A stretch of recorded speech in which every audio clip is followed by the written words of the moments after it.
Alright, so the inevitable has happened. Intel is cutting its dividend by 66%, reaffirming its guidance that it gave us not so long ago.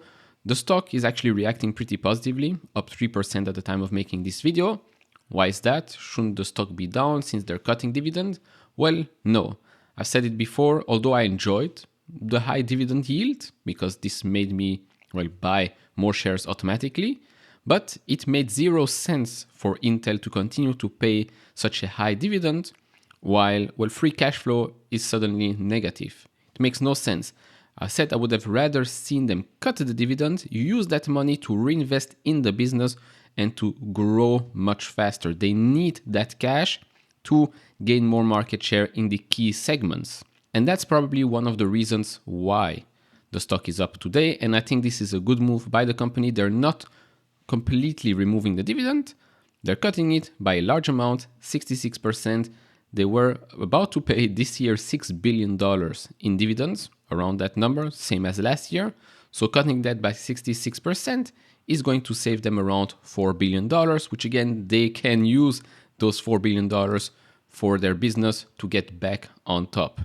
It will take time, but in my opinion, this is the right move. So let's dive right into this. But if you want to support this channel, do check out the link down in the description and the pinned comment to get the top 10 best stocks to buy now, or go to full.com/couchinvestor. And I would really appreciate it if you subscribe and hit that thumbs up button. I believe we've just reached 24,000 subscribers, so thank you very much to everybody that has been supporting this channel. So, as I said, they cut the dividend. You'll get a dividend payout of 50 cents per year or just over 12 cents per quarter. That's obviously down from around 36 cents previously. The dividend will be payable on June 1st, 2023. Now, and for the rest, the guidance that they gave us, nothing has changed there, so it has not become worse, and that's why the dividend has been cut. Now, I do want to talk about what they're saying here, and this is again, in my opinion, why cutting the dividend made sense. Prudent allocation of our owners' capital is important to enable our IDM 2.0 strategy and sustain our momentum as we rebuild our execution engine. We remain on track to deliver 5 nodes in 4 years and continue to expand the IFS Intel Foundry Service customer base.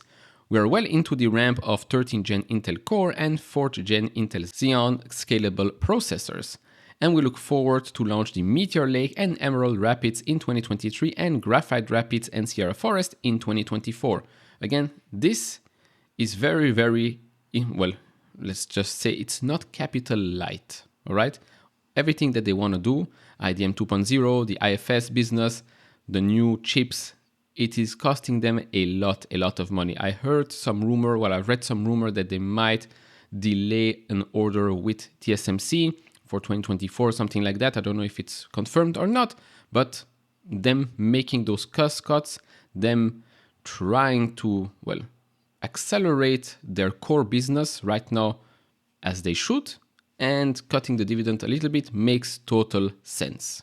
Now to continue here, they reaffirm what actually we've heard before, so delivering $3 billion in cost savings in 2023 on the path to $8 billion to $10 billion in annualized savings by the end of 2025.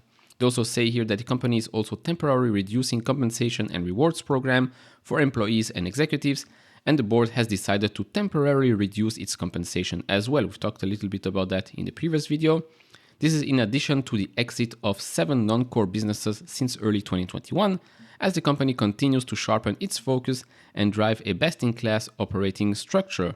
Say this again, 2023 is a make or break year for Intel, and I like what I'm seeing right now. Obviously, I would have loved to see better results, but currently I'm giving them this year to show me that, we're on the right track. Now, they expect operating net capex intensity in the low 30% range in 2023 as the company prioritizes investment in strategic capital and adjusts the timing of capacity expansion in response to near-term changes in demand. So maybe that rumor with regards to their order with TSMC might be a little bit true. Let's wait and see if we get some confirmation there. Then establishing an internal foundry model. This is very, very crucial to the, Intel vision of the future. So that will help Intel unleash the structural advantages of IDM 2.0 with a competitive cost structure and optimized operating model, while providing further transparency into its strategic progress and performance against industry benchmarks.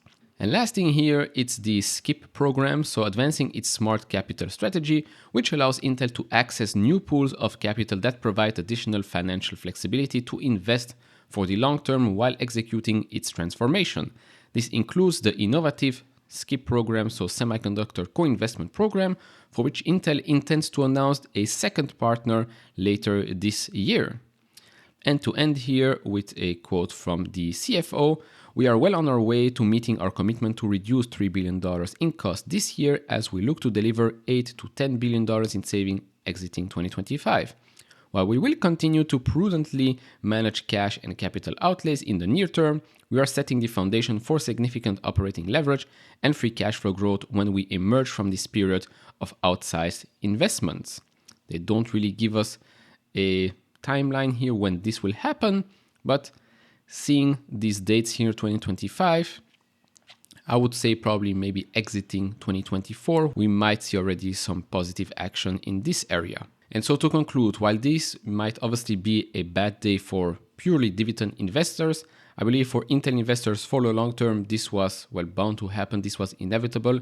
And this is crucial for the long-term future of a free cash flow profitable Intel, and especially an Intel that is actually battling it out with the likes of Nvidia and AMD. Again, short-term pain for long-term gains, but I still want to see very good execution throughout 2023. Now it's really just a story of time will tell. Of course, do share your thoughts down in the comments below. If you enjoy this type of videos, leave it a thumbs up, subscribe if you have not, and I'll see you all in the next one. Bye bye.